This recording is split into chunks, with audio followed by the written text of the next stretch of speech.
just touched me.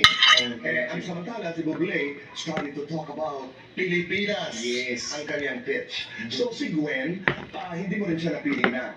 What happened when you finally chose Bublé?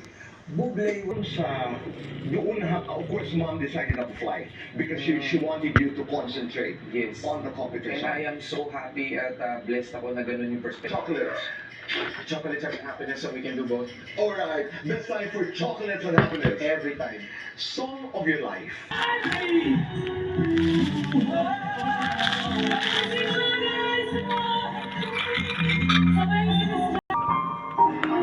Mahilig ang content. Padasal niya ako habang kumakanta. First time namin kinakapit ni Ken. Po ay isang komedyante, hindi po ako negosyante. Kaya kahit kailan, hindi po ako nagne-go-go-go-show sa kabila. Kayo po ba talaga ang totoong mami ko?